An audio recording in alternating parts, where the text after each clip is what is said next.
during the conduct of all Toastmasters activities.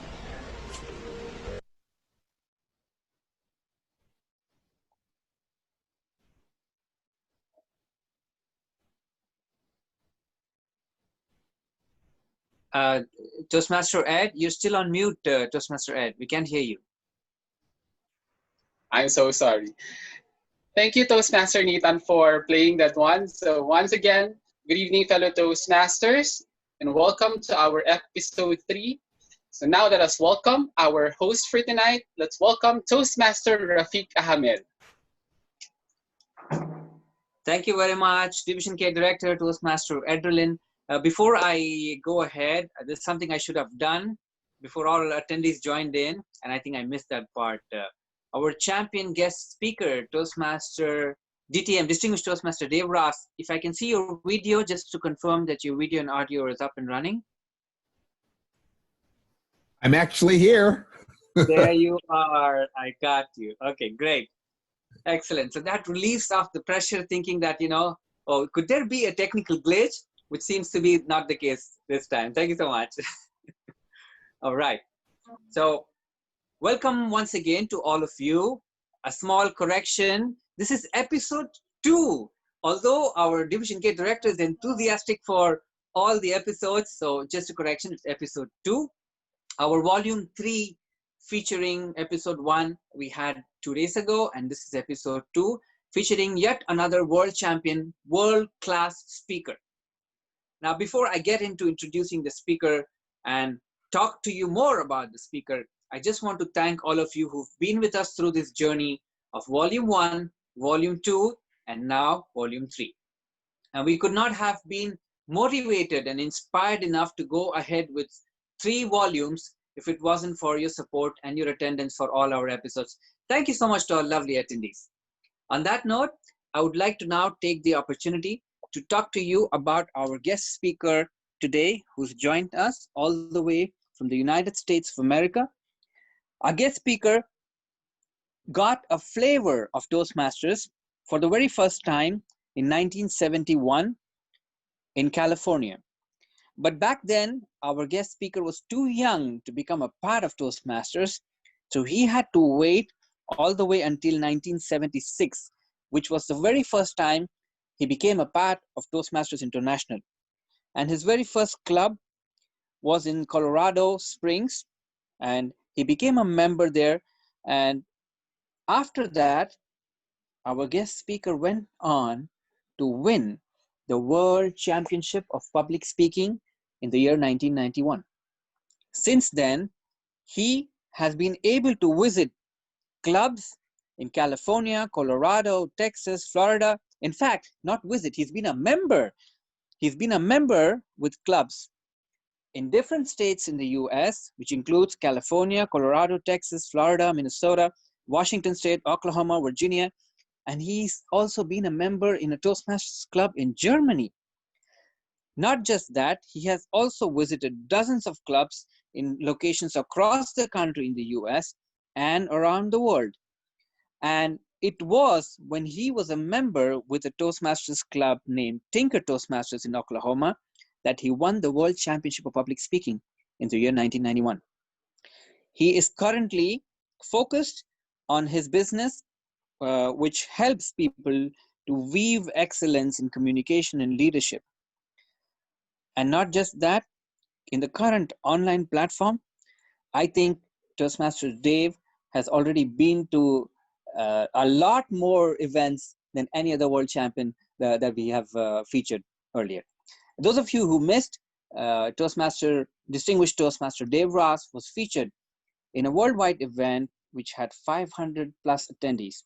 And we are lucky enough to have this opportunity to host our guest speaker. Ladies and gentlemen, allow me to give the floor to our world-class speaker, the 1991 World Champion of Public Speaking, Distinguished Toastmaster Dave Ross. Thank you very much. What a very nice introduction. And it's always nice to be with Toastmasters. Wherever you are in the world, I'm very honored to see you. So good morning, good evening, good afternoon, and I'm so very blessed to be here with you. By the way, I was just in January, December and January, I was in the Philippines. Unfortunately, I didn't get a chance to attend a Toastmasters meeting at that time, but I have been, as was mentioned, to meetings across the globe.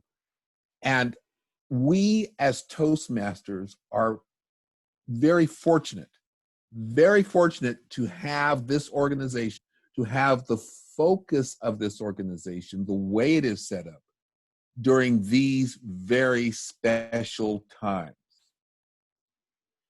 I don't know if you noticed, but the world has gone a little bit crazy lately.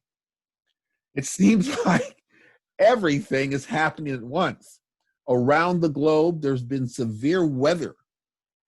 Around the globe, we've all been told to hide, to quarantine, to isolate. And around the globe, there appears to be unrest and protest. These are very special times. If you are like me, you may be interested in history. And if you study history, you realize this is a very special time. This is the time when we can tell our grandchildren, great-grandchildren, and future generations that we went through a global pandemic. We, the whole planet Earth, went through it together. And on a slightly smaller scale, many of us can say that we have gone through a period during this special time where we have seen some unrest, some people protesting injustices.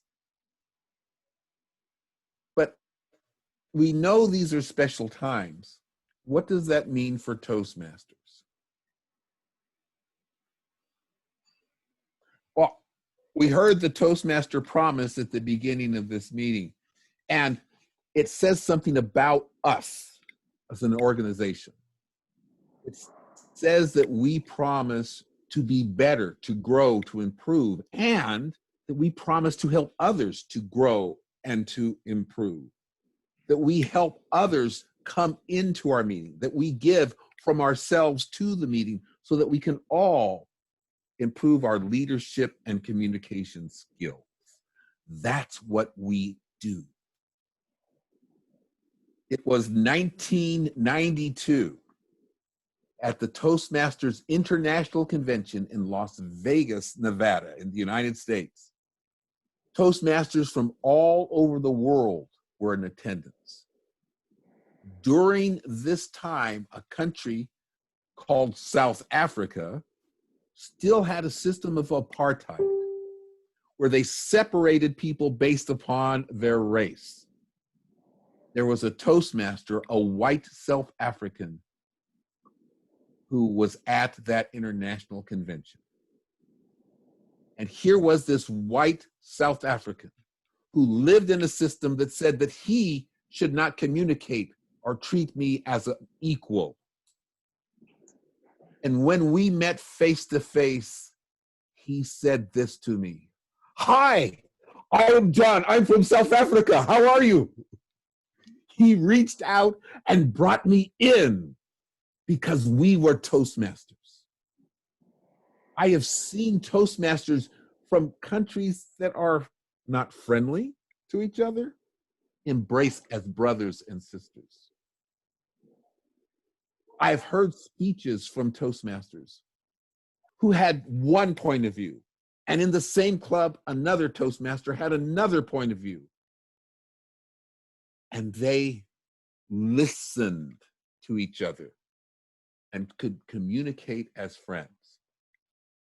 As was mentioned in my introduction, the first experience I had with Toastmasters was in the fall of 1971. America was going through a great deal of turmoil at that time. There were protests in the streets against war, against discrimination. There were politicians and political points of view that were just totally opposed to each other. But the thing that attracted me to that Toastmasters Club in Sacramento, California, it's now no longer in existence, but it was the 49er Toastmasters Club in Sacramento, California. The thing that attracted me to that group is that in that club, we had people from one point of view and people from another point of view, but yet they came together as one club. I found that some people who had a very strong opinion on one side were best friends to people who had a very strong opinion on another side, because we have a very special gift. We as Toastmasters are empowered to communicate. Now, that does not just mean we are empowered to give great speeches to large audiences. That does not mean that we just tell people what we think. That means that we listen, we evaluate, and we help that speaker who may present an idea that we don't share to learn how to give their message better, to connect with the audience in a richer, more fulfilling ways. I'm reminded of a meeting I had at Tinker Toastmasters, the club that helped me become a world champion. I didn't do it by myself. It was my club that got me there, at Tinker Toastmasters. Now, this was a Toastmasters club that was on a military base.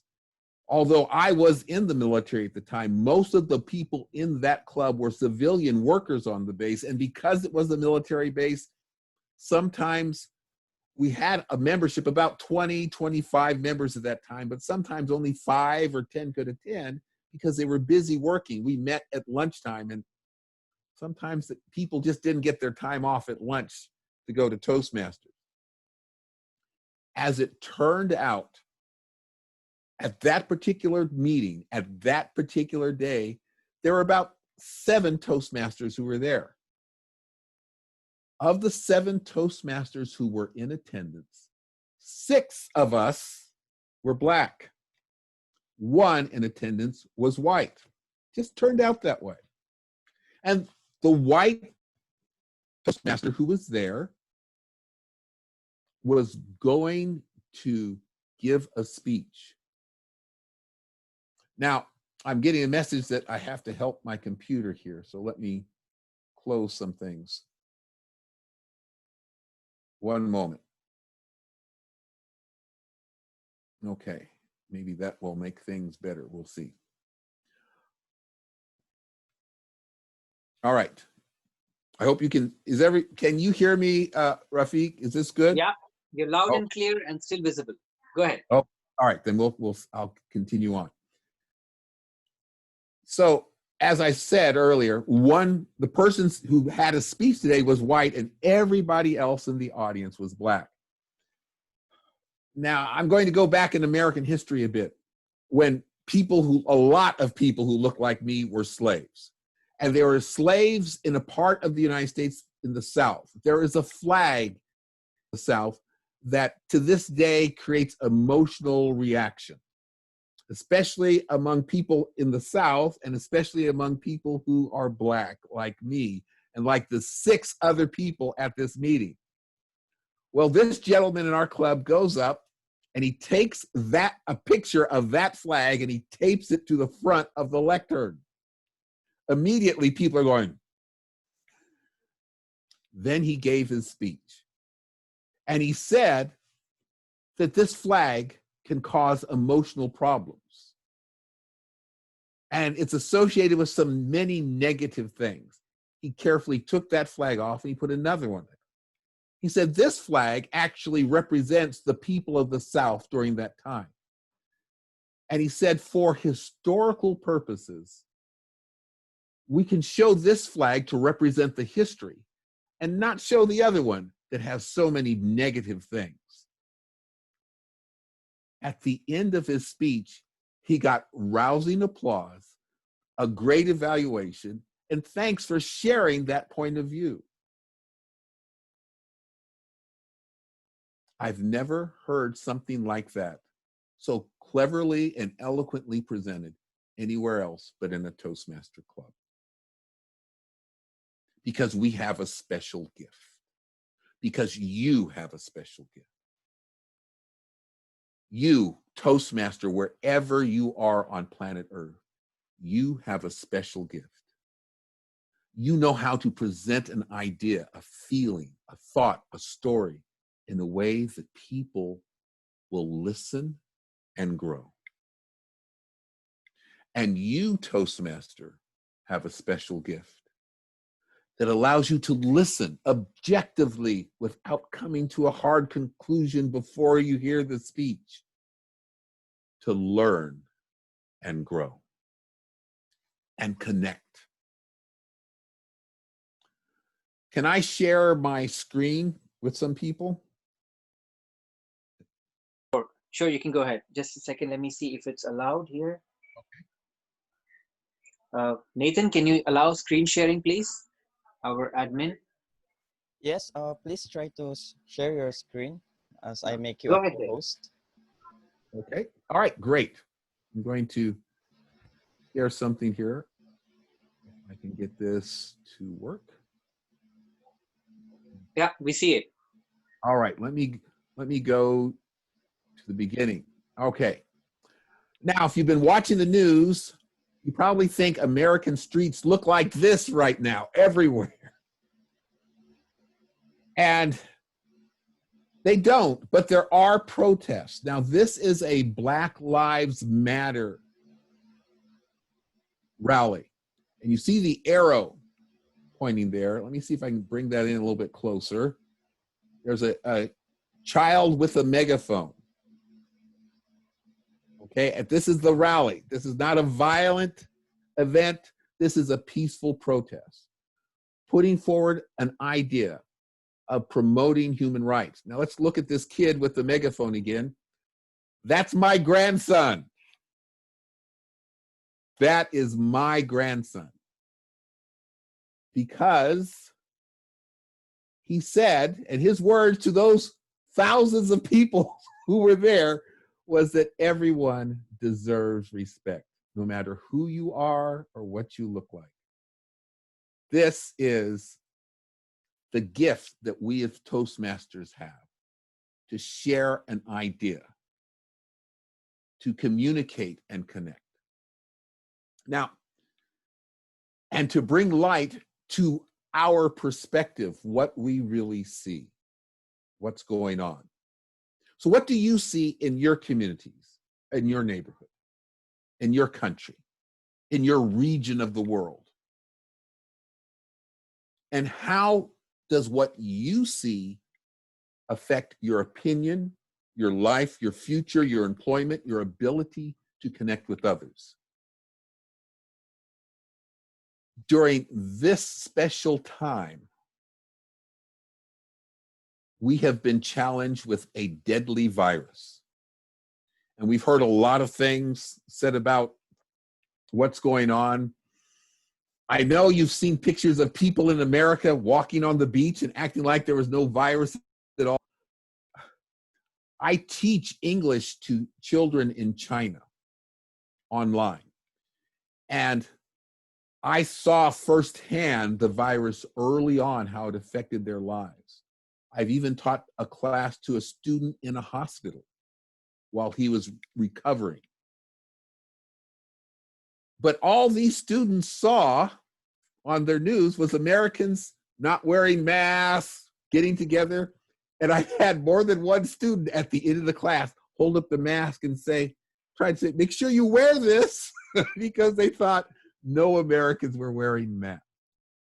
Because the image they had didn't reflect my life.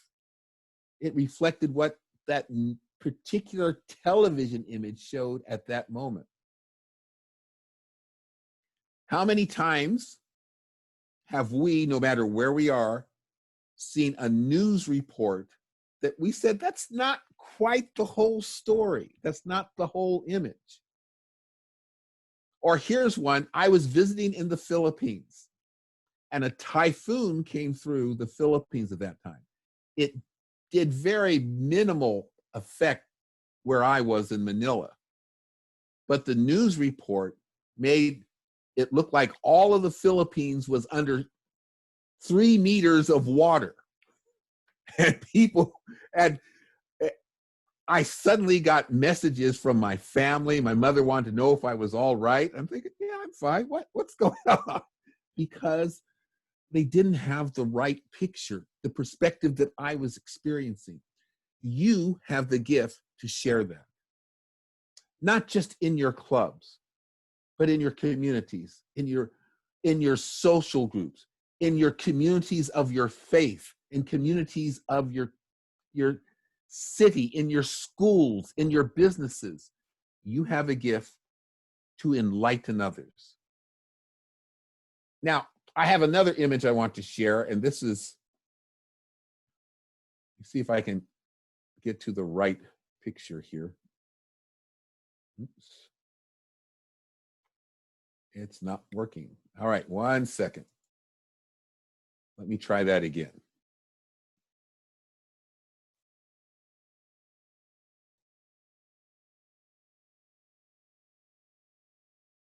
Okay.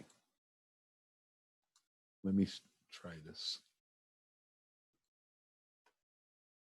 Okay, there we go. It's working now. All right. I love this image. It conjures a picture of focus and tranquility. Now, this is the image of a Toastmasters meeting after the coronavirus. But when this happened to us, and when we found ourselves in issues of strife, we still found a way to connect. In fact, here's another thing about us as Toastmasters. We find a way to connect. Right now, there are people from various countries all over the globe coming in together as Toastmasters.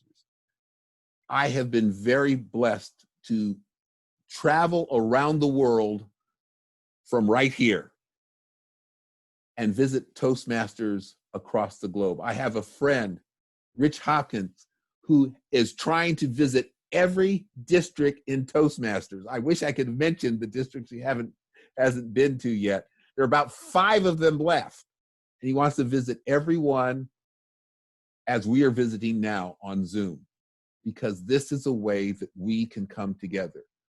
We as Toastmasters seek an audience. We can't talk to an empty room. We have to connect. And because that's who we are, that's basic to what we do, we have used Zoom in ways that I think more effective than any other organization. Some businesses have done this. They've connected online to do business. But what organization has connected in the way that we have to share ideas and thoughts, viewpoints, to make new friends? We have a special gift in these special times.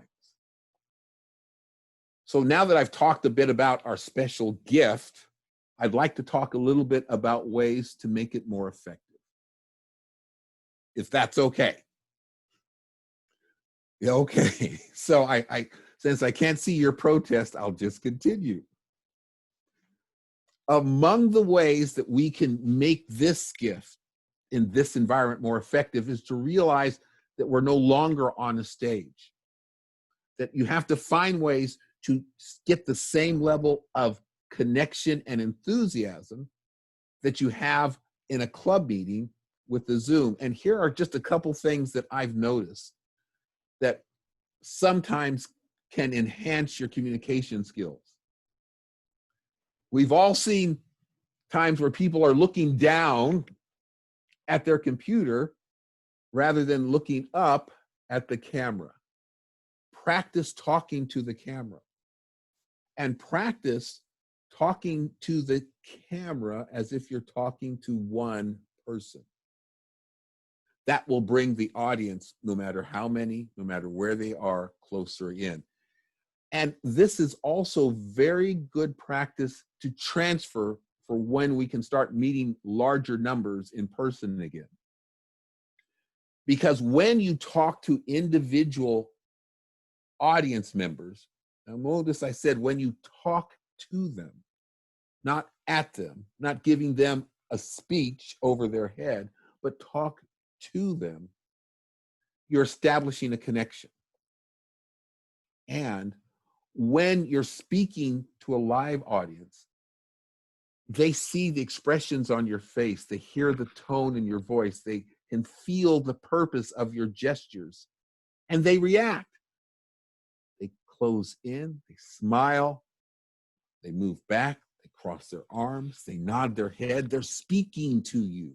You're having a communication with your audience. In other words, it's not a broadcast, but it's coming back at you. So the challenge in this environment is to simulate the same sort of communication. Now, I hope I've done that. I hope by asking questions, by pausing, it gives the illusion that we are having a one-on-one conversation. And the one-on-one conversation is the ideal effect that we want to have when we speak as Toastmasters, whether it's in person or on Zoom. The other thing is watch your gestures and choose your background. I'm going to change my background if my computer will let me. Here, just a moment. All right, this is my actual background. You can see the American flag and the Chinese flag behind me because just before I came here, I was teaching English. This is a lion to kids in China. So think about your background. I think most people have caught on by now that a simple, non-confusing background can help. Now, I've chose this for us, but you can also choose a variety of things to indicate that you're part of that particular group or audience. That doesn't distract, but allows them to say, I'm ready for this particular event. Perhaps you're talking about living a life of peace and tranquility. Or maybe there's not so happy times. But find something that works to add to your message. A lot of times I will use, this is my own personal brand, I will use a simple image. But when I talk to Toastmasters, I like the Toastmasters logo. So think about your background, think about your lighting. Again, make sure that it's in your face. One of the problems I have is that you can see reflections off my glasses. I would take them off, but I have problems seeing things. So you may have to play with it a bit to reduce that sort of thing. So again, the image, how you look, is very important to communicating and connecting. And one thing I have done, if people have seen me in more than one Zoom, they've noticed I've always had a bow tie. Now, I've only done that during the Corona crisis because I thought it would be fun to see how many of these images, there you go, how many bow ties, how often I could be seen wearing a bow tie. But think again, I belong to a Toastmasters club, and we've been meeting just like this on Zoom since the beginning of the quarantine. And the first meeting, people were very well dressed. And by now, they're coming in their robes and t-shirts. They're getting very relaxed. That's okay. But if you're speaking, pay attention to how you look, because this world, this is it. This is what people see. So how you present yourself will have an effect on your message. Now, all of those things I told you are superficial. Believe it or not, in my opinion, those are not the most important things. Those are not the most important things. Yes, it is important to use vocal variety and to pause. And yes, it's important to have gestures that mean something. Excuse me. And yes, it is important to have a background, and to have that great eye contact. Those are important, but they mean nothing. They mean nothing if you don't remember this one thing. Every great speech is about the same thing. Every great speech, every speech that you've ever heard that moved you, whether it was delivered by a president or a priest, whether it was delivered by your friend to a group, or something you saw on a recording, a historical presentation, every great speech was about the audience. I don't care what you're talking about. I don't care if you're giving an icebreaker. I don't care whatever it is. It's about the audience. And that's a fundamental thing to remember. Sometimes we write these speeches and we think, boy, they're going to be really impressed with me. Hopefully, they'll be impressed and moved by the message because you have given a speech that means something to the audience. Connecting to the audience. It has no value if it's not valuable to the audience. It has no meaning unless it means something to the audience. If you are giving a speech that is all about you and for you, my suggestion is that you only give speeches in a very small room to yourself. Because unless there's value that the audience can take away, then there's no value to them listening. Let me share a thought with you.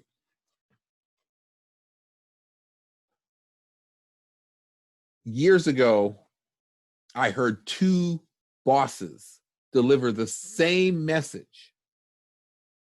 They had two organizations that worked together, and in many ways they were identical.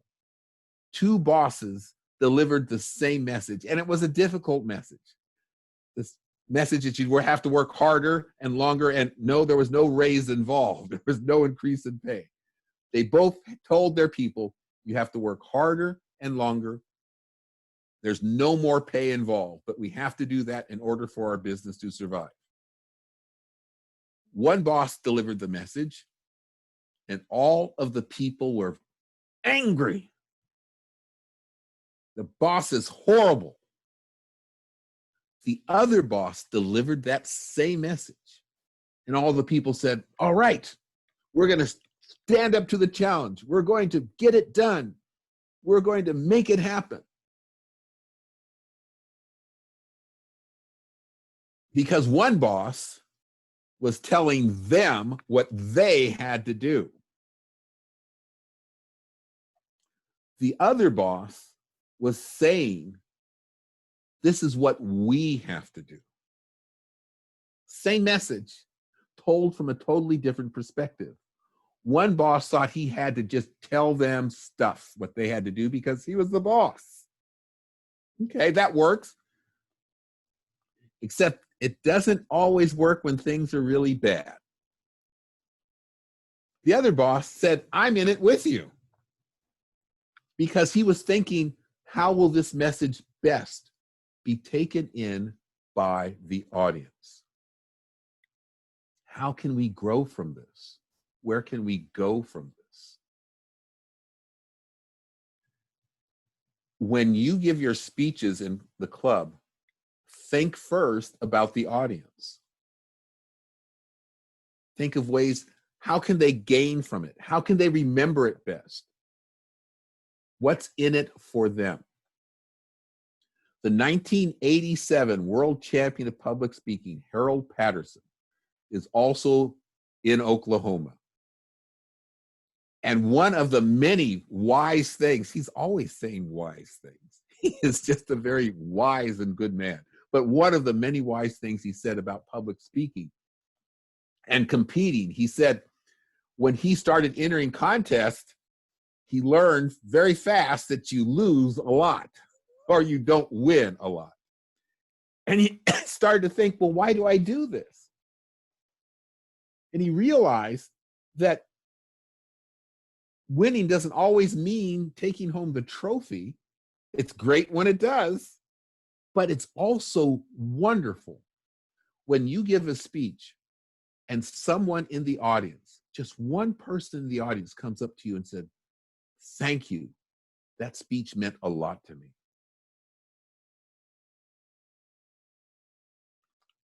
I know many of us have given a speech at one time or another and had someone come up and say, thank you for saying that. I needed to hear that. Thank you. That was a message I can relate to. Yes, thank you so much for your speech. Now, it's easy for somebody who has won the World Championship of Public Speaking to say that. But I think in many ways, that's more valuable than any trophy. Just recently, I heard a young person who wasn't even alive when I won the World Championship give me one of the kindest compliments when he said, that speech meant a lot to me. It helped change my life. He said, thank you for something that I said before he was born. I want to tell you, that touched me so much because it connected with the audience. And yes, all those things are important that I've mentioned before. But if you can have the spirit and the idea of your first priority is to bring value to whoever hears your speech, you will always be a champion. Doesn't matter what any judges say. Doesn't matter. You will always be a champion. Okay. Now, I didn't talk about this before, but I wanted to know if there are any. First of all, I want to make sure I'm on time here. I don't have a timer, and I see it. Yeah, you are on time, Dave. Don't worry about it. Okay. I wanted to know if we had we could open up now for questions. Yeah, that's the format actually. Once our guest speaker speaks, we open the chat box, and once we see the questions, we let the attendees ask you the question directly. Okay, great. Because again, sorry about the time. Go ahead. Excellent. Thank you so much, Dave. I've heard you before. In fact, I've heard you multiple times, and I would like to borrow something which you said, and I would like to quote that again, once again. Your speech from 1991, I still believe that it's still fresh. And you look at it and you don't say that, you know what, this was speech way back in time. It is still fresh and it still has the same impact.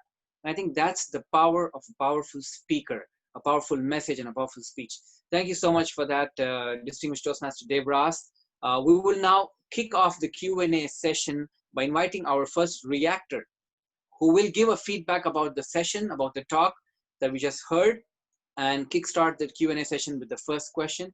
To do so, let me now invite the Division K Director-elect, Toastmaster Joy Fair, to please help us by being our reactor. Thank you. It's really a privileged evening because it's an honor to listen to our world champion once again. And it made me realize how lucky I am being a Toastmaster, because amidst this crisis, we are gifted and we are anointed with healing words. And we can be a blessing to others in many ways that we can imagine. And whenever we see world champions, we always perceive that it's really difficult to be like them, or it's really an unreachable, dream. But the very moment that you uttered that, whenever your purpose is to add value to your audience, you will always be a champion. And right now, I am a champion because as a teacher, I've been doing that for many, many years. And you greatly inspired me because more than preparing for a speech, more than preparing for your background and how you look, how you communicate, it's about the meaning. It's about the value that you will add to your audience, that you will take something really valuable after your speech. And with that, I'm greatly inspired. I'm sure the rest of the audience are greatly inspired by your message.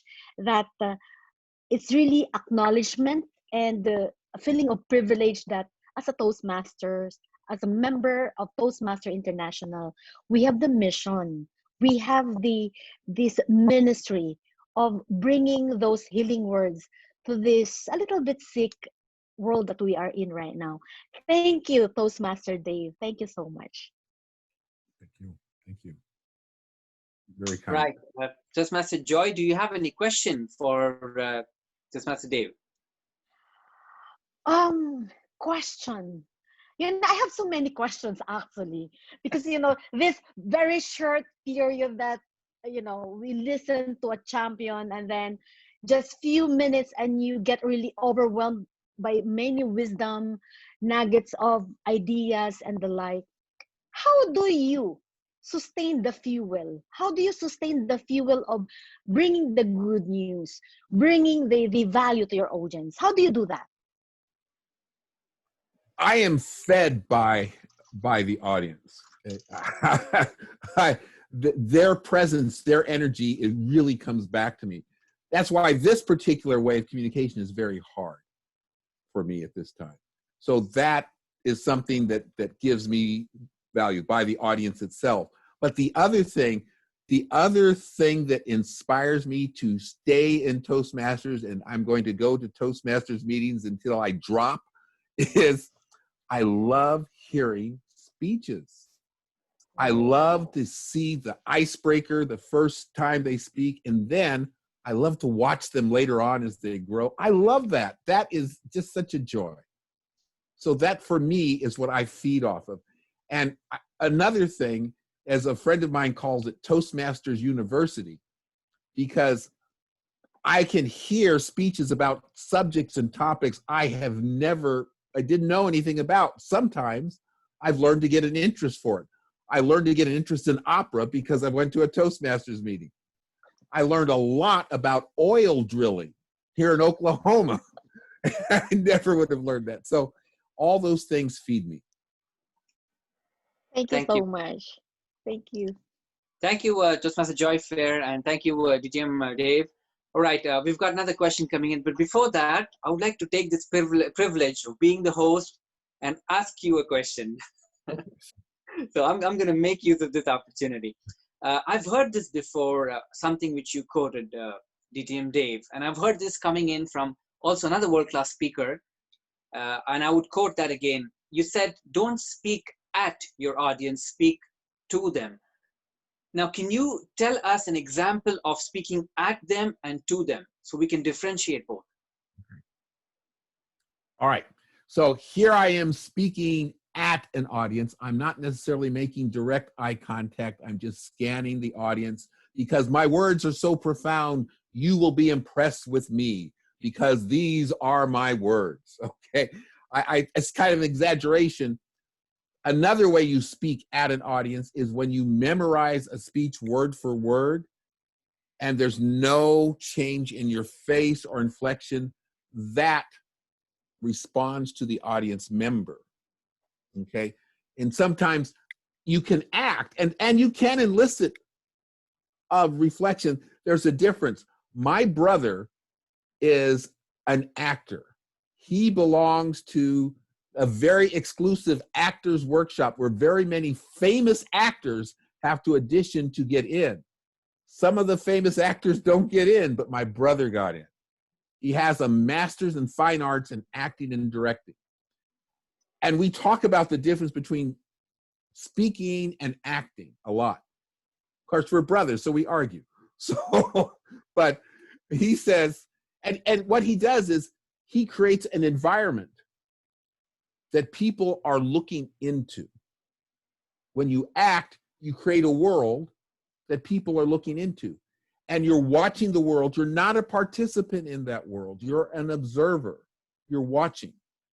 Some speeches make the audience an observer, which is okay.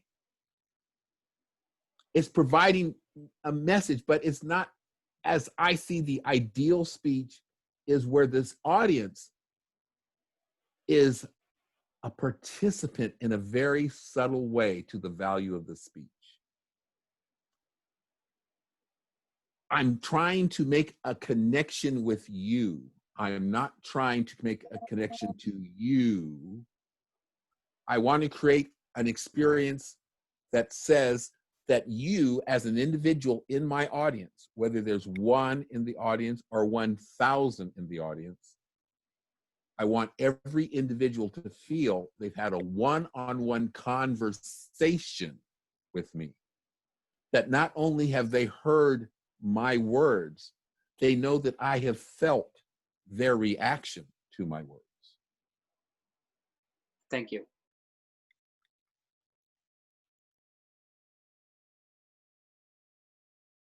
No, next question. Rafiq, we can't hear you. All right. Yeah. Okay. Sorry for that. I'm going to take a question from your audience now. We have Toastmaster Jason, Toastmaster Jason Briman, who would like to ask a question. Please go ahead and unmute yourself, Toastmaster Jason. Thank you, Champ Rafiq, and thank you, Dave, for your sharing tonight. Toastmasters is where leaders are made. Yes. But we have also been taught, although maybe it's unwritten, to be apolitical and be neutral. But in the advent of the recent developments and circumstances, locally, globally, I think there's a need to go beyond what we have been taught in Toastmasters to be apolitical. So what do you think, and how do you think should we do differently, both as public speakers, members of Toastmasters, and even as an organization, to go beyond being apolitical and be really the leaders that we need to be in our markets, in our countries, and globally? Thank you. Thank you. That's a powerful question. A powerful question. And one of those things that I have been working with, wrestling with quite a bit. I'll give you two examples. One is with a Toastmaster. In fact, he was a past international director, and we were disagreeing on when we should come out of quarantine. I'm saying I'm going to stay in quarantine for a long time. I'm going to hide out from this virus because I don't want to take the risk. But here's what he shared with me, and these are very good points. He said, it's easy for some people who are in a financial position where they can do that. And yeah, fortunately for me, I teach online, I do a lot of things online, so I can work and not go out of my house. So it's easy for me to say that. A lot of people can't. They can't pay the bills. They have to take the risk. And I said, but it's dangerous. And he said, yes, I know it's dangerous. And he's also former military like me. And he said, I have risked my life for this country before. And yes, I am in a high risk position, but I will wear masks, I will wear gloves, I will wash my hands, I will make sure not to spread it to anyone else if I get it, and I won't try my best not to get it myself, but I'm willing to take that risk for what I think is the good of my country. Now, I still am going to hide out, and he's still going to go to work, but I gained such respect not only for his idea, but for him. He's saying, I know this is a risk, but it's what I am willing to do. Not everybody can do that. And I think he understood my point of view, that my concern is that when we come out too soon, people forget their social distancing, they stop wearing the mask, things happen, and then we'll have an economic crisis as well as a medical crisis worse than before. I'm concerned about that. And I think he understands that as well. So here's what I think we as Toastmasters should do. Seek non-confrontational ways to listen to each other. Listen. This is what we do. That's part of our superpower as Toastmasters. We listen. And don't talk to try to convince somebody. Listen and speak to understand and to be understood. Perhaps it was because he was a Toastmaster that he was so able to eloquently express himself. And perhaps it was my Toastmasters training that I was so able to understand that point of view. It's very serious. And I don't think either way is necessarily right or wrong, the best or whatever. Mine is very cautious. His is very honest and direct. But we can share that as Toastmasters without being confrontational. I'll tell you something else. Many of you have heard the term Black Lives Matter. And yes, all lives matter. That seems very common. A friend of mine said, well, that's ridiculous. Why would you say Black Lives Matter? All lives matter. You don't even have to say that. And I said to him, sadly, you are absolutely right. We should not have to. But sadly, with some people, in some places, we do. One of my favorite places on planet Earth is Singapore. I love Singapore. It is just, to me, it's the perfect community. It's clean, people are polite, and if you're not, you get in trouble. People are, and their airport is the most magnificent, their airports, I understand there's another one, I've only been in one, but their airports are the most magnificent I've ever been in. They're wonderful places. So I'm in this wonderful place surrounded by all these wonderful people at the Singapore airport. And I happen to be traveling through the airport with a group of people. In this case, I am the only Black person with this group at the Singapore airport. Everybody, again, is treating me wonderful. I've had the best McDonald's meal ever at the Singapore airport. It's great. But there's one person, I don't know his position, but he was some sort of security guard who looked at me and non-verbally told me that he was watching me. He did something like this to me because I didn't look like the other people in the airport. Now, had he been a Toastmaster, he might have thought, I don't know that person, but maybe any negative thing that I've heard about that person is false. Maybe I could look at him another way. So I think, again, by example within our clubs, we have a very diverse club. I belong to a very diverse club in Oklahoma. Here we are in Oklahoma, and I think I counted people were born in 4 different countries in the world in that one club. So we have a chance to communicate, but listen not to be confrontational. Speak not to be confrontational. Listen to understand, and speak to be understood. All right. Thank you. Thank you, Toastmaster Jason, and thank you, DTM Dave.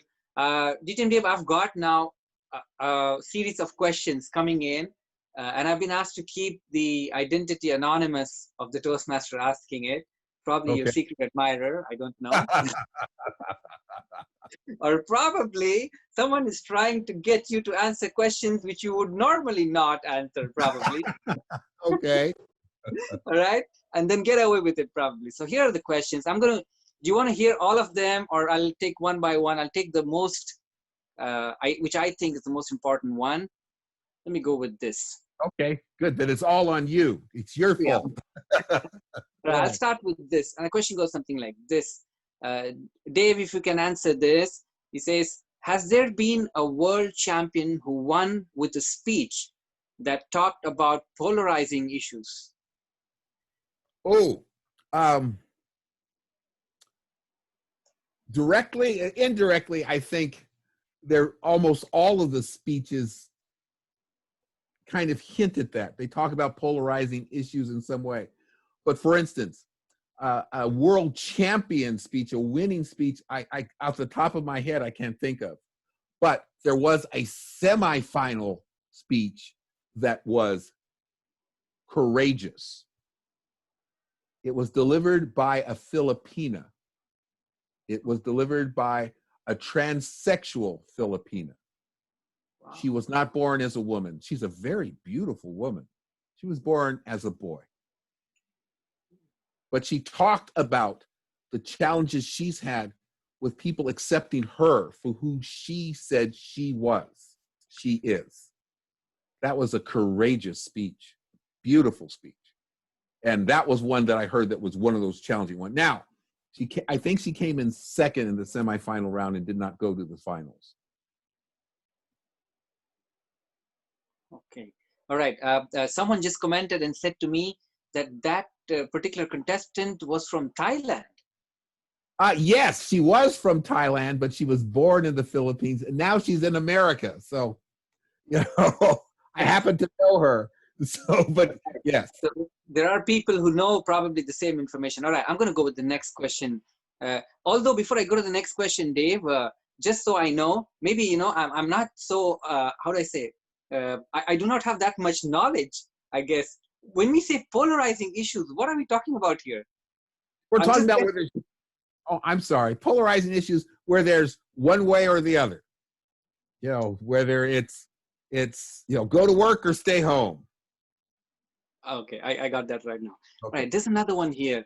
The question says, Dave, with the explosion of online meetings spurring more honest conversations about things that happen around us. Sorry, I'll rephrase that.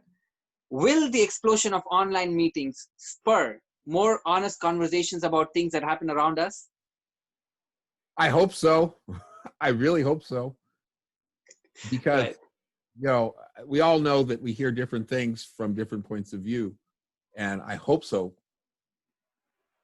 Okay, and this one is very, I think this is very apt for this particular environment that we are in right now. The question goes like this: Dave, what are your expectations of this year's World Championship of Public Speaking, the first ever to be conducted online? I have two expectations. First one is expect problems. Expect problems. The internet will go in and out somewhere. And, you know, I just expect problems and we'll get around. But the second thing, I think it's a chance. It's a chance for us to hear some really powerful speeches that will relate to all of us in a very personal way. Those are my two expectations. Excellent. Right, now we've got a not anonymous question coming in. This one coming in from Toastmaster Marites Abu Habil. Toastmaster Marites, please unmute yourself. You can direct your question to DTM Dave. Hello, Toastmaster Dave. My question is, how do you live your Toastmasters life to the fullest all through these years? Okay, I can look at that question two ways. You are so old, Dave. How do you keep it going? That's one side. And the other one is, what are some ways to enjoy it the most? Well, yes, I've been in Toastmasters and around Toastmasters a long time. And it fuels me. It gives me great spirit and momentum. It's just wonderful. I recently had some a dear Toastmaster friend of mine die from COVID-19, who was actually older than me. And I was thinking about all the lives he touched with his speeches, and he was a district governor, and he did so much for so many people. I hope that I can leave a legacy half as great as this man. And so that's one of my motivations. And the other thing is, I learned something from every Toastmaster meeting I've attended. So obviously, I had a lot to learn since I've been going to a lot of them. But it's always wonderful, the people you meet, the friends you make. You know, when I visit other places, other countries, I try to attend a Toastmasters meeting. Sometimes that's not always possible, but when I do, it always makes the visit special. All right, excellent. Thank you, Toastmaster Emeritus. We've got another question coming in. I would like to give the opportunity to a representative from Greece, District 109, Toastmaster Panos Korel. Go ahead and unmute yourself, Toastmaster Panos. Thank you so much for giving me the floor, Rafik, and thank you, Dave. It's wonderful for you to know that your message reaches all the way out to Greece and the Philippines, and I'm sure that right now we're global. And that is definitely an opportunity for me personally to get to listen to you in real time. The second thing I'm very thankful for is I'm thankful to you for centralizing the core of your message today being about our service to others, as I understand it. We serve others through our speeches, and the value of this as an understanding cannot be overstated. And this brings us to my question to you and your experience. Now, I understand that an ideal condition for a speech to be well received and reflected upon is for the speech to be valuable and appealing. I see the appeal as the form of the speech. Where in appeal, the emphasis is on the form, but in the value, the emphasis is in the substance. So now I want to pass the ball to you and listen to you in your own words. How do you strike a balance between those two to make sure that they work with each other towards a speech that is both appealing and valuable to your audience at the same time? Thank you so much, Dave. It's been a pleasure. Thank you. Thank you. I am honored by your presence. This is, I think, a key to putting that speech forward, making it something, again, valuable. I think valuable and palatable. If you've ever been forced to eat something that you didn't want to eat as a small child, it was very valuable, but not something I wanted to eat. So you have to make it interesting. You have to make it tasty. You have to make it flavorful. So the best way to do that is to connect with the audience with a story that will connect with them. I think you'll hear, if you look at any of the world champion speeches over the last 100 years, we're almost 100 years old. The competition isn't quite that old, but Toastmasters is coming up to its 100th birthday. The speeches we remember had a story connected to it. Now, I will tell you why we remember stories, because stories create pictures in our mind. We remember pictures faster and easier than we remember words. If you can create a mental picture in your audience that relates to them, that illustrates the value of the speech, it will become more memorable. It will become more memorable because that is what you see. I talked today about communicating, and I used a lot of gestures to create a visual picture about the size of the room and then talking to you and not talking to the computer. Those are visual things to make it memorable. But I could have also have given a verbal picture. I could have said something like this. Imagine that you went to hear somebody speak and that person looked at everybody in the eye but you. How would you feel? Now, if you're looking at your computer, you're looking at everybody else in the eye but you. And that's everyone. So looking at the camera is very important. So creating those pictures help make the speech more memorable and more valuable. All right. Thank you. Thank you, Toastmaster Panos from Greece. Okay, Dave, again, I'm getting questions from your anonymous admirers. Nobody wants to admit liking me, I understand. Yeah, so it's probably people you brought along from the US. All right. So you've got people probably attending from US, your admirers who told you that all lives matter and not just black lives. I think it's one of them. Yeah. All right. The question goes like this. Dave, please comment on this. How can I make sure that I will not alienate my audience if I talk about current social events? Okay. There is no way to make sure. There is no guarantee. But a way to reduce the odds is to first always be honest. Speak in a way that lets people know that you've heard the point of view. I'll give you the example I mentioned earlier when they had what's called a Confederate flag.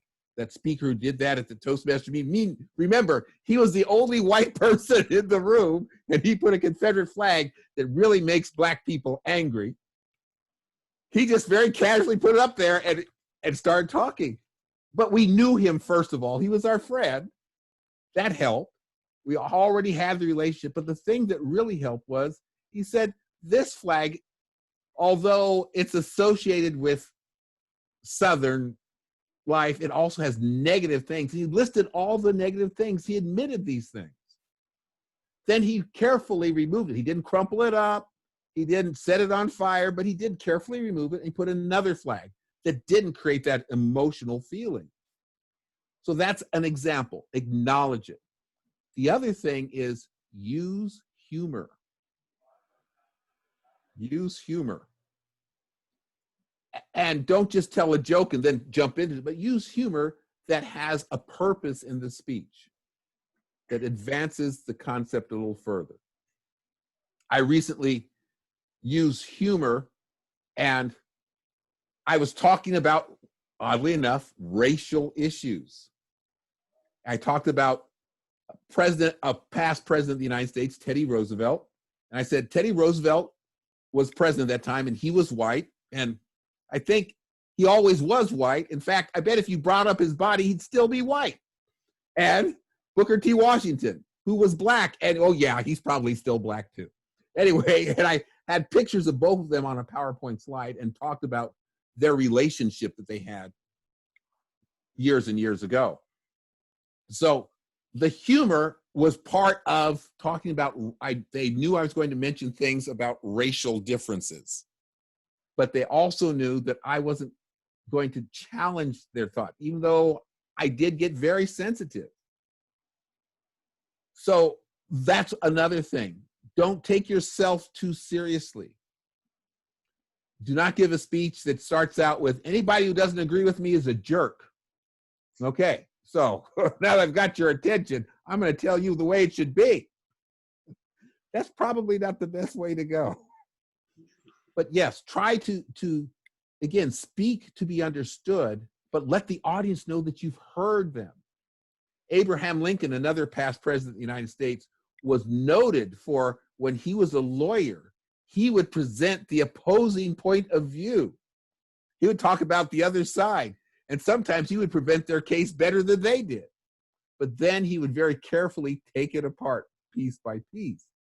Well, you can do the same thing without necessarily taking it apart, but showing that you respect the point of view, that you heard it. True. Next question. All right. Again, another anonymous question, and this one goes something like this. Dave, apart from the fact that you cannot compete anymore, what are your other frustrations as a world champion?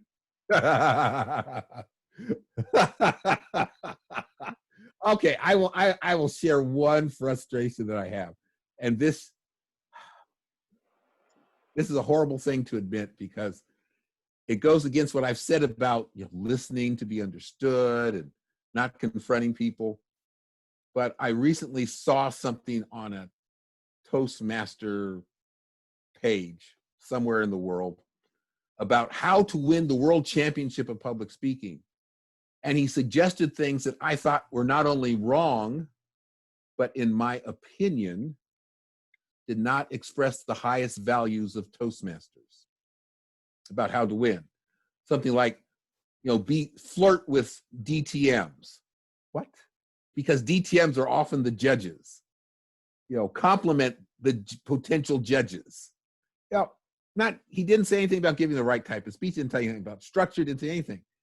And oh, by the way, this individual has never even won a district contest. So how does he know about becoming a world champion? I don't know. That's one of my frustrations. There are a lot of people who offer formulas and suggestions. They say the last champions said happy 5 times. So you should say happy and then end it with glad, or something. That's a frustration I have. And that's because I'm a grumpy old man. And that's what happens when you become a grumpy old man. Okay. Right.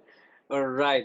Thank you for that answer. We've got another one. I'm going to quickly run through and see which one I can. All right. Again, it's anonymous. It says, how do we measure the internationalness of an international speech? Ooh.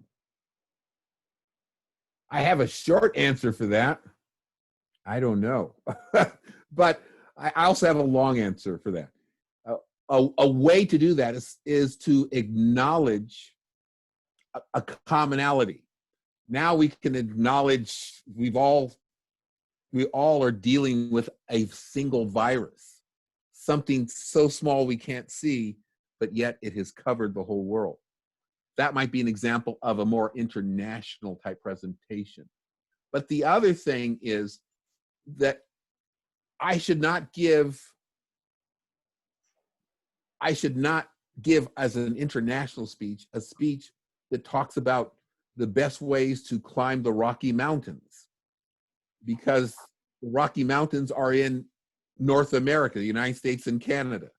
I should not give a speech about going in the Great Lakes, because again, they're in North America, the United States and Canada. I should probably talk about the Pacific Ocean or the Atlantic Ocean, or traveling, comparing the Rocky Mountains to the Himalayas or something. So I think that makes a speech more international, how you reflect geography and politics carefully to make it a more international type presentation. But the best way is to talk about those things that are universal. Family, love, fear, hope, those things that really and truly connect us all. Excellent. Thank you, Dave. Dave, I have my own question because I'm thinking now from the perspective of contest, and I have one question in my mind. Over the years, I've heard my fellow members, club coaches, mentors tell me this. I'll take an example. Ryan Avery, for example, talked about trust. Trust was the concept in his speech. Mm-hmm. Now, does that mean that because Ryan used trust and he became a world champion, the same concept cannot be used ever again? No, what it means is if you use it again, it is totally fresh and new. And I have seen speakers actually have different subjects, but they tried to, it was clear that they were mimicking a recent champion's style. And it kind of had not as successful results. The results were not quite, I think, what the speaker wanted. And this is my bias. This is Dave Ross. This is not necessarily the absolute truth, but this is the truth as I see it. The more creative your speech, the more original the speech, the better. Now, if you have something to add to trust that builds upon or conflicts with what Ryan Avery says, and you can present it in a way that makes me forget that Ryan Avery ever walked the earth, okay, that'd be hard to do. He's pretty darn good. But anyway, but forget his speech anyway, then do it. That is a winning formula because it is totally new and fresh. But again, think about the audience, which is the key. I've already heard Ryan Avery. I'm in the audience, and I might be a judge. So you're giving me Ryan Avery's speech? I'll give you an example. Zig Ziglar, one of his taglines, who's a very famous speaker, especially here in America, Zig Ziglar would often end his speeches with, "I will see you at the top." I went to a program where somebody was paid to speak, and he ended his presentation with, "I will see you at the top." When he said that, I totally forgot everything else he said, because he could have ended his presentation with something original. Be original. You can never go wrong being you. If you try to be someone else, you'll just be a poor copy. Excellent. Thank you, Dave. I'm going to just quickly read out a few lovely messages coming in from our lovely audience for you. So if you allow me, I'll be very quick, Dave. One coming in here from Maritas, who also happened to ask you a question. She says, DTM Dave Ra, such a soulful and candid speech. As you said, every great speech was about the audience. Listen and speak to understand and to be understood. Thank you for the nuggets of wisdom. Indeed, wisdom grows with experience. Oh, thank you. I guess that's for calling me old, huh? You've got another one coming in. This is Toastmaster Jason. He says, thanks, Dave, for your honest response. Differences in opinion does not have to be polarizing. As communication, we should be honest as speakers and respectful listeners as well. Thank you. You've got another one coming in from, there's another anonymous message. It says here, thank you, Ras. It's great having you and listening to your years of wisdom. So a lot of wonderful messages, Dave. And I think it's always a pleasure having Toastmasters who have been there and continue to be in Toastmasters for so long. And this is so inspirational because I have seen speakers who come with a goal, with an objective, and once that is done, you don't see them anymore. Yes. I have seen speakers whom we have termed them, or rather we have captioned them as contest season speakers. Yeah. Who come once a year for the contest season, and as soon as they lose, they go back. And you see them back again at the contest season. So this is, I think, a great inspiration for all upcoming speakers, all those speakers who spend several months or years in Toastmasters, who think that they've achieved the distinguished Toastmaster status, or who think that I've already become the district director, and they say, you know what, I need to pack up my bags. You're a great inspiration for all of us, Dave. You have been in the race, you've always been in it, and you're never coming out of it because you are always leading the race. And that's what I love about having you as a guest speaker here, Toastmaster Dave. Thank you so much. I would now like to give you the control to leave us with your closing remarks, something for us to take home, and look forward to having you here one more time. And I think it was unfortunate for us that you were there in Philippines in December and we could not invite you. Had I known you before, I would have definitely contacted you and brought you home to one of our events in Philippines, up close and personal. Well, it was just the situation I was in. Trust me, had I had greater flexibility with my time, I would have come with no invitation. With no invitation, I would have come to visit one of my friends in the Philippines. I love. By the way, I've had some really great meetings in the Philippines. I've met some really great Toastmasters there, so it's really a great experience. And I'm sorry that I didn't attend a single meeting while I was there. But so holidays, visiting friends and family, you know how it goes. So that's what happens. But anyway. Let me just share again just one thing. And that's the unbelievable, limitless future of Toastmasters. Years ago, I started a club. I wanted a club that would meet on Monday mornings, and I wanted it to be a community club. So I decided I'd start it myself. every day I went to this restaurant. They let me meet in the back room, or every day, every week, I would go to this restaurant, meet in the back room, and wait for somebody to attend. I put out ads all over the internet, ads in supermarkets, at the post office, all these places come to Toastmasters. So what would happen would be I would order breakfast, eat breakfast by myself, and go home. I did that for about 2 months, every week, 2 months. Then one day, 4 women walked in at the same time. We heard about this Toastmasters Club, and we want to join. And I said, great. All right, I am the president. I'm the acting president now. And I said, you're the vice president of education. You're the vice president of membership. You're vice president of public relations. We have a club. And we built a club that existed for a number of years. But what was interesting, the woman I told she was the vice president of education, she had never spoken anywhere outside of her house before. This was her first opportunity to step outside of her house and do something in the community. She goes home to her husband. She's so excited. She said, guess what? Her husband said, what?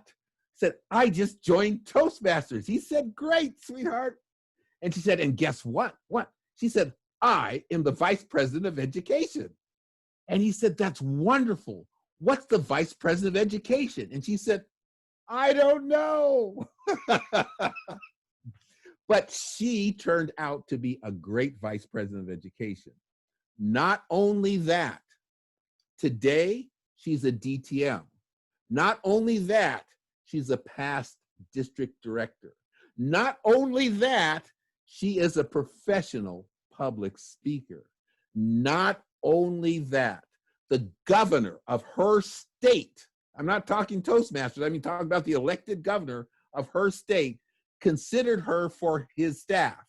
He didn't select her, but he considered her and may consider her in the future for other positions because she is very active in the community. Toastmasters opened that up for her. But more importantly, Toastmasters opens that up for you. And Toastmasters opens that up for the world. Realize that we have a very special gift, and these are very special times. I thank you for being a Toastmaster, and I thank you for inviting me into your community. It's great to be in the Philippines again. Hopefully I'll get back there in person soon. Thank you very much. Thank you so much, distinguished Toastmaster Dave Ross, yet again, giving us all those tips which are current for all of us, although you've been learning this over these years that you've been in Toastmasters. Thank you so much for that. All right, this brings us to the part of the session now where we will tell you a little bit about our next episode, episode number 3.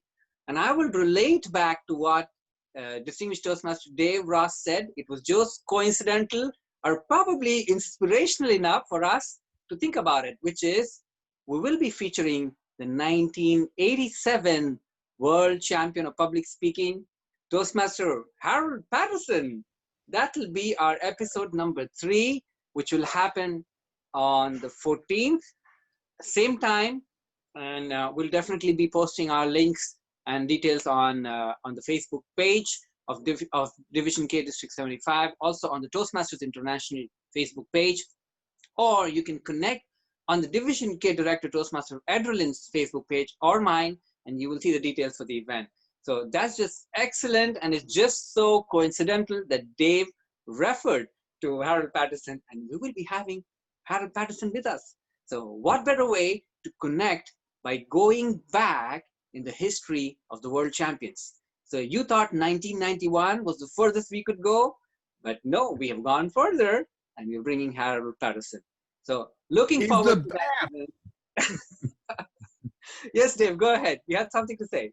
I just want to say Harold Patterson is the best. He's just a fine man. Not only is he an outstanding speaker, he's a fine man. And you can tell him I said so. All right. And it would be probably way too interesting for us, or probably we will be so excited if you will be attending with us too, Dave. So you can have first-hand experience.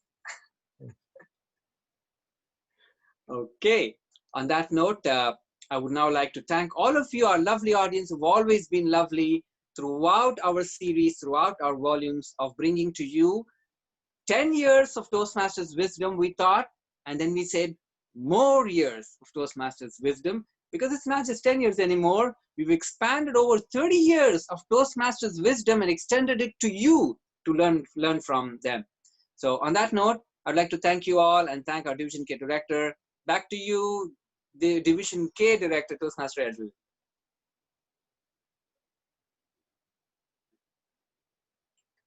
Calling Toastmaster Adrenaline once again. Yeah. Thank you so much, Toastmaster Rafiq.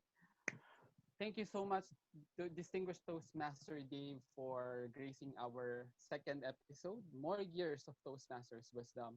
And thank you for reminding us the wonderful gift of Toastmaster. So again, thank you, Toastmaster Dave, for sharing us your wisdom tonight.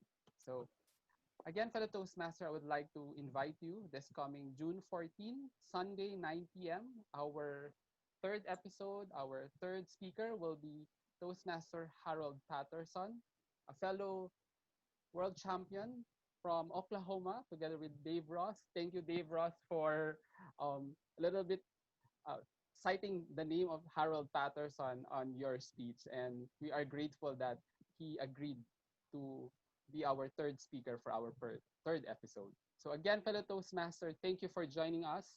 And as Division K Director, I officially adjourn this webinar. So before we close officially, I would like to request to open up your cameras and let's have a group photo.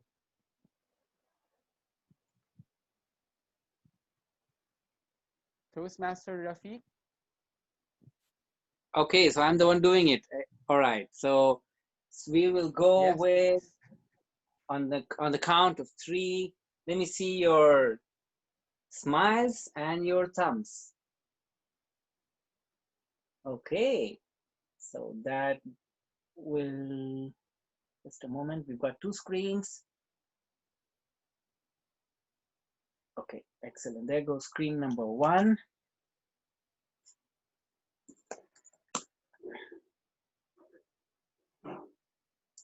All right, and now going to screen number 2. Thank you. And we've got lovely pictures. Thank you so much. Thank you, everyone. Good night. And Toastmaster Dave, good morning. I know it's morning in Oklahoma. I know. Thank you, Division K. Bye. Good night.